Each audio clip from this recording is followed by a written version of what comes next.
Some love stories end with marriage, some end with death. But this one ends with two people choosing not to be human anymore. Long before they became butterflies, they were just two students walking side by side on a dirt road, arguing about poetry, laughing about trivial things, unaware that the world had already decided how their lives would end. This is not a story about passion that burns too brightly. It is a story about a love that was never allowed to speak. In ancient China, knowledge did not belong to everyone. Education was not a right. It was a privilege reserved for men. Ju Yingtai knew this, and yet she wanted to learn. Not to rebel, not to challenge the system, not to prove a point. She simply wanted to read books, to write poems, to sit in the same classrooms where ideas were allowed to grow. So she did the unthinkable. She cut her hair, dressed as a man, and left home, not to escape her family, but to become someone the world would allow to exist. In disguise, she gained something most women of her time never could: 3 quiet years of freedom. At the academy, Ju Yingtai met梁山伯. He was not extraordinary, not powerful, not rebellious. He was kind.梁山伯believed in the world as it was taught to him, that effort would be rewarded, that rules were fair, that sincerity was enough. They studied together, they walked together, they shared meals, stories, and dreams of futures that felt possible, because neither of them knew yet that those futures had already been denied. For 3 years, Ju Yingtai lived beside the person she loved, unable to tell him who she truly was. Not because she was afraid, but because the truth would end everything.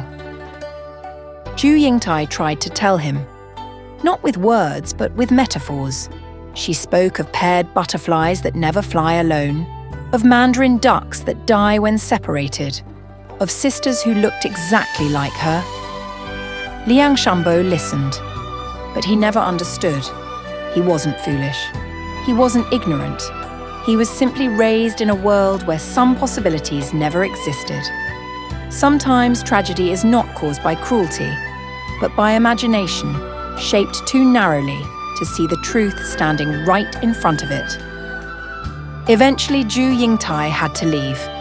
Duty called her back, not as a student, not as a friend, but as a daughter.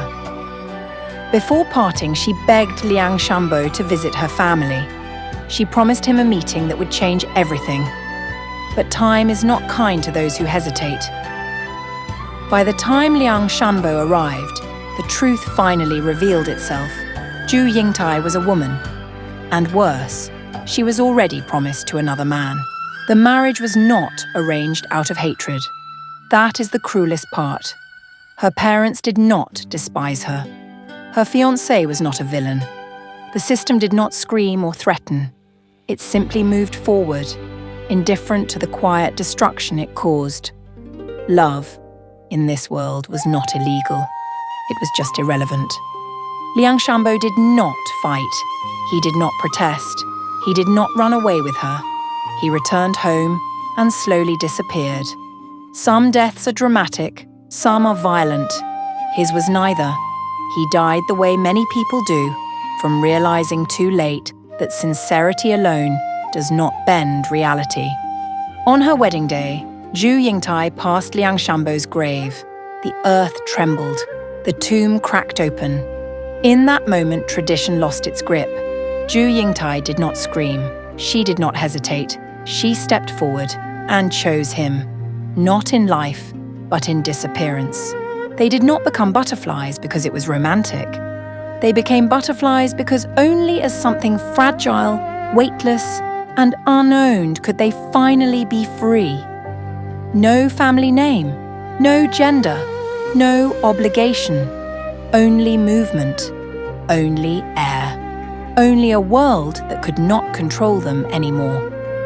We like to call this story a legend, but legends survive because they recognize something real. Today, we don't disguise ourselves as men to go to school. We don't die of heartbreak. But many of us still live lives chosen by expectation, still silence feelings for stability, still trade desire for approval. We don't turn into butterflies.